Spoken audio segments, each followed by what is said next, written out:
మిత్రులారా నమస్తే, నేను మీ ప్రసాదమూర్తి. ఉత్తరాదికి దక్షిణాదికి మధ్య ఒక యుద్ధ వాతావరణం నెలకొంది. ఉత్తరాది మీద దక్షిణాది తిరుగుబాటు తప్పదు అని చెప్పి నిన్న రేవంత్ రెడ్డి, తెలంగాణ ముఖ్యమంత్రి రేవంత్ రెడ్డి గంభీరంగా చాలా తీవ్రమైనటువంటి విమర్శ చేశాడు, వ్యాఖ్య చేశాడు. ఏమిటి, నిజంగానే ఉత్తరాదికి దక్షిణాదికి మధ్య అంత అగాధం ఏర్పడిందా, అంత వైరుధ్యం ఏర్పడిందా, అంత ఘర్షణ ఉందా అంటే దక్షిణాది రాష్ట్రాల ముఖ్యమంత్రులు, ముఖ్యంగా తమిళనాడు ముఖ్యమంత్రి కానీ, మన తెలంగాణ ముఖ్యమంత్రి కానీ, కేరళ ముఖ్యమంత్రి కానీ, కర్ణాటక ముఖ్యమంత్రి కానీ వీళ్ళందరూ కూడా ప్రతిపక్షాలు అక్కడ అధికారంలో ఉన్నాయి కాబట్టి, బీజేపీ కాదు కాబట్టి, ఆంధ్రప్రదేశ్లో అయితే బీజేపీతో కలిసి ఉన్నారు కాబట్టి తెలుగుదేశం, జనసేన, అక్కడ వాళ్ళు చంద్రబాబు నాయుడు గారు వాళ్ళు మాట్లాడకపోవచ్చు, కానీ వీళ్ళు మాత్రం మేమేమో ఇచ్చేది ఇంత, మాకు మీరు ఇచ్చేది ఇంత. నిన్న కూడా రేవంత్ రెడ్డి కాంగ్రెస్ కార్యకర్తల విస్తృత స్థాయి సమావేశంలో గాంధీభవన్లో మాట్లాడుతూ ఆయన ఇక తప్పదు, దక్షిణాది తిరుగుబాటు తప్పదు, పోరాటం తప్పదు, రెవల్యూషన్ తప్పదు. ఎందుకు అంటే డీలిమిటేషన్ దాని గురించి ఆయన చెప్పాడు. అంటే డీలిమిటేషన్ అంటే ఏమిటి అంటే జనాభా ప్రాతిపదికన, జనాభా నిష్పత్తితో నియోజకవర్గాల సంఖ్య పెంచడం. ఎక్కడ, లోక్సభలోను, ఇటు అసెంబ్లీల్లోనూ.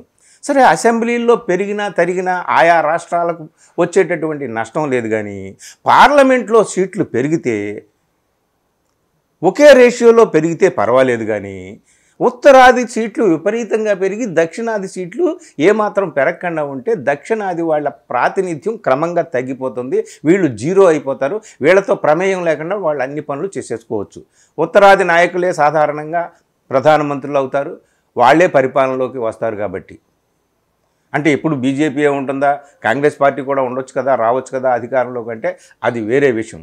ఇక్కడ కాంగ్రెస్ పార్టీ వస్తుందా, బీజేపీ వస్తుందా అని కాదు, జనాభా నిష్పత్తి ప్రకారం వీళ్ళు ఒక కుట్ర చేస్తున్నారు, దక్షిణాది రాష్ట్రాలను పక్కన పెట్టేటటువంటి కుట్ర ఒకటి జరుగుతోంది అని చెప్పి రేవంత్ రెడ్డి చాలా తీవ్రమైనటువంటి ఆరోపణ చేశాడు అన్నమాట. అదేమిటి, ఇక్కడ ఒక చిన్న తిరకాసు ఉంది. జనాభా నిష్పత్తి ప్రకారమే అయితే విపరీతంగా జనాభా కంట్రోల్లో ఉత్తరాది రాష్ట్రాలు ఫెయిల్ అయినాయి. కుటుంబ నియంత్రణ విషయంలో ఉత్తరాది రాష్ట్రాలు ఫెయిల్ అయినాయి, కుటుంబ నియంత్రణ విషయంలో దక్షిణాది రాష్ట్రాలు సక్సెస్ అయినాయి. అందుకనే జనాభా పాపులేషన్ని అదుపు చేయడంలో దక్షిణాది రాష్ట్రాలు చాలా ముందున్నాయి, ఉత్తరాది రాష్ట్రాలు వెనకబడి ఉన్నాయి. అందుకని ఉత్తరాది రాష్ట్రాల జనాభా సంఖ్య విపరీతంగా పెరిగింది in accordance with south states population. So south states population స్టెబుల్గా ఉంది, కొద్ది గొప్ప పెరిగింది, ఆ రేషియోలో పెరగలేదు.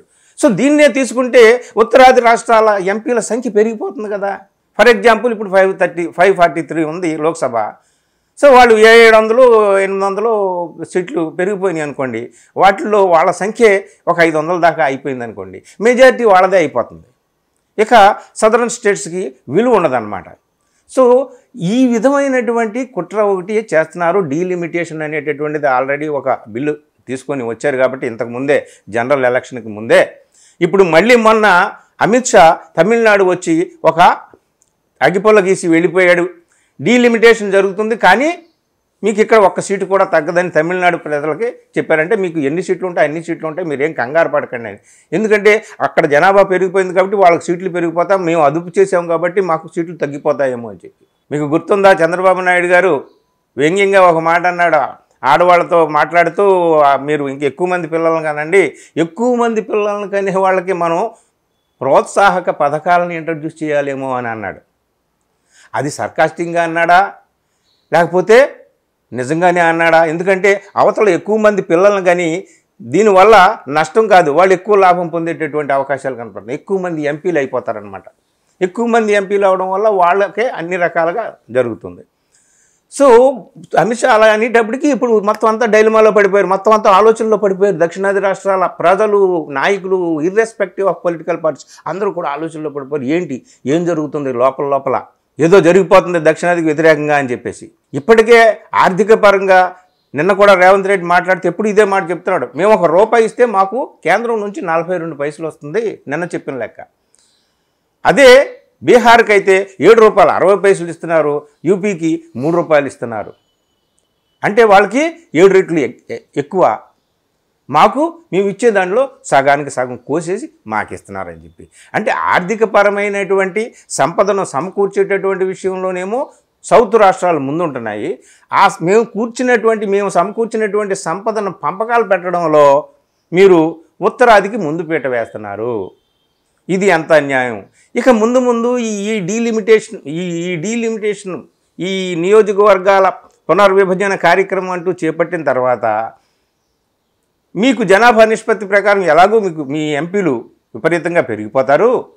సో దక్షిణాదిన అలాగే ఉంది కాబట్టి పాపులేషను ఇంకా తగ్గిపోయేటటువంటి అవకాశం కూడా ఉంది అదే రేషియోలో చూసుకుంటే అని చెప్పేసి ఇంత కుట్ర లోపల జరుగుతుంది. ఇక తప్పదు, ఇక తిరుగుబాటు తప్పదు, ఇక పోరాటం తప్పదు, ఇదిగో జెండా ఎగరేస్తాం అని చెప్పి రేవంత్ రెడ్డి గట్టిగా మాట్లాడాడు. దీని వెనక ఇంత తతంగం ఉంది. అసలు ఈ డీలిమిటేషన్ ఏంటి, నియోజకవర్గాల పునర్విభజన ఏంటి, దాని గురించి ఇంకో వీడియోలో మీకు నేను మాట్లాడతాను. ఈ ప్రస్తుతానికి నిన్న ఆయన మాట్లాడిన మాట వెనక మతలబ్ ఇదనమాట. అంటే ఉత్తరాది మీద దక్షిణాది తిరుగుబాటు చేసేటటువంటి అవకాశం. ఎందుకంటే ఉత్తరాది వారి ఆధిపత్యాన్ని, ఉత్తరాది వారి దోపిడీని, ఉత్తరాది వారి పెత్తనాన్ని ఇటు భాషారూపంలోనైనా, ఆర్థిక పరంగానైనా, రాజకీయ పరంగానైనా ఏ విధంగా చూసినా వాళ్ళ పెత్తనం ఎక్కువైపోతుంది. వాళ్ళ పెత్తనాన్ని ఇంకా స్ట్రెంగ్థన్ చేసుకోవడానికి, ఇంకా బలోపేతం చేసుకోవడానికి ఇప్పుడు డీలిమిటేషన్ అనే దాన్ని తీసుకొస్తున్నారని చెప్పేసి రేవంత్ రెడ్డి, అటు స్టాలిన్, అలాగే కర్ణాటక ముఖ్యమంత్రి సిద్ధరామయ్య వీళ్ళందరూ కూడా మాట్లాడుతున్నారు. రేపు పొద్దున 5వ తేదీన వీళ్ళందరూ కూడా సమావేశం అవుతున్నారు. అఖిలపక్ష సమావేశాన్ని స్టాలిన్ పిలిచాడు. ఏమి నిర్ణయం తీసుకుంటారో దీని మీద ఏ విధమైనటువంటి పోరాట రూపాన్ని తీసుకుంటారో మనకు తెలియదు. కానీ మొత్తానికి అగ్గి రాజుకుందండి ఉత్తరాదికి దక్షిణాదికి. ఒక్కో ముఖ్యమంత్రి మాట్లాడుతున్నాడు ఈ విషయం మీద బయటకు వచ్చి. ముందే చెప్పుకున్నట్టు చంద్రబాబు నాయుడు గారికి కొన్ని ఇరకాటం ఉంది కాబట్టి, అక్కడ కొన్ని ఇబ్బందులు ఉన్నాయి కాబట్టి ఆయన మాట్లాడలేకపోవచ్చు. కానీ ఆయన కూడా ఈ విషయంలో దక్షిణాదికి అన్యాయం జరుగుతుందంటే ఆయన మెదలకుండా కిమ్మనకుండా అయితే కూర్చోడు, ఆయన కూడా నోరు విప్పుతాడు. ఏదేమైనా దక్షిణాది రాష్ట్రాలు 5 ఉన్నప్పటికీ, వీళ్ళ సంఖ్య తక్కువే ఉన్నప్పటికీ, వీళ్ళు ఇప్పుడు పోరాటం చేయకపోతే, కళ్ళు తెరుచుకోకపోతే, ఎప్పుడైనా సరే మేల్కోకపోతే, చైతన్యంగా ముందుకు రాకపోతే ఏదో ఒక రోజున తప్పనిసరిగా ఈ డీలిమిటేషన్ పేరుతో మొత్తానికి దక్షిణాదిని ఒక పక్కకి గెంటేసేటటువంటి పరిణామం అయితే సంభవించవచ్చు. అది మిత్రులారా రేవంత్ రెడ్డి నిన్న మాట్లాడినటువంటి దక్షిణాది తిరుగుబాటు తప్పదు అని చెప్పినటువంటి మాటల్లో అర్థం.